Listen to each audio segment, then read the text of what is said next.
বাংলাদেশের প্রিন্স সিনেমায় আবির্ভাব ঘটতে চলেছে পাকিস্তানের অন্যতম সুন্দরী নায়িকা হানিয়া আমির। সম্প্রতি জানা গিয়েছে পাকিস্তানের এই জনপ্রিয় অভিনেত্রী হানিয়া আমির ঢাকায় পৌঁছে গেছে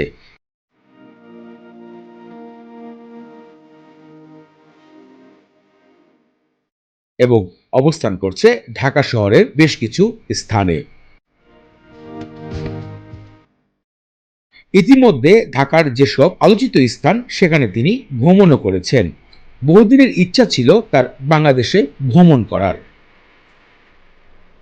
শুক্রবার ৯ সেপ্টেম্বর তার অফিসিয়াল ভেরিফাই পেজ থেকে তিনি বার্তাটি জানিয়ে দিয়েছেন তিনি ঢাকায় এসেছেন। শাকিব খানের আপকামিং সিনেমা ওয়ান্স আপন এ টাইম ঢাকা ওরফে প্রিন্স। শাকিব খানের বিপরীতে তিন নায়িকার মধ্যে একটি নায়িকা হচ্ছেন হানিয়া। আর সেই সিনেমার কাজের জন্যই বাংলাদেশে উপস্থিত হয়েছেন পাকিস্তানি এই সুন্দরী নায়িকা। ইতিমধ্যেই দেখা গিয়েছে আহসান মঞ্জিলে উপস্থিত হয়েছেন ইউটিউবার ছোট ভাই রাফসানের সাথে, আর সেখানে শুটিং এর পাশে বাঙালি খাবার উপভোগ করেছেন এই অভিনেত্রী।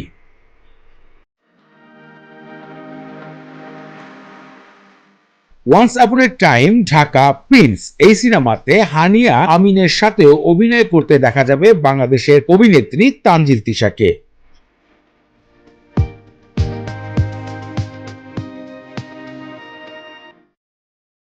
গণমাধ্যমে জানা গিয়েছে এই সিনেমাতে প্রথমবারের মতন বড় পর্দায় তানজিল তিশাকেও দেখা যাবে শাকিব খানের বিপরীতে। হানিয়া আমিন ফেসবুক এবং ইনস্টাগ্রামে বেশ নিজেকে সক্রিয় রাখে। তার অফিসিয়াল আইডিতে গেলে দেখা যায় নানা ধরনের ভিডিও ফুটেজ। বোঝাই যায় হানিয়া আমিন সর্বদা নিজেকে অ্যাক্টিভ রাখতে পছন্দ করেন সোশ্যাল মিডিয়াতে।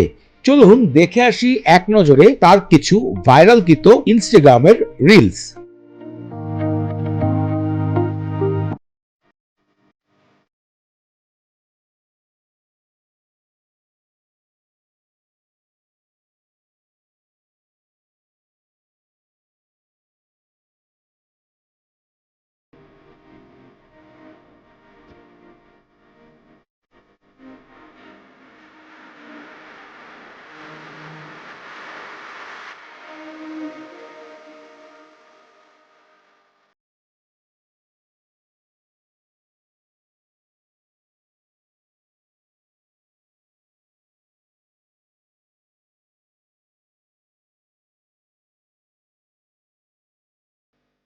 মিডিয়া জগতের এমন ইন্টারেস্টিং বিষয় জানার জন্য আমাদেরকে সাবস্ক্রাইব করুন এবং ভিডিওটি ভালো লাগলে শেয়ার করুন আপনার ফ্রেন্ডসের কাছে।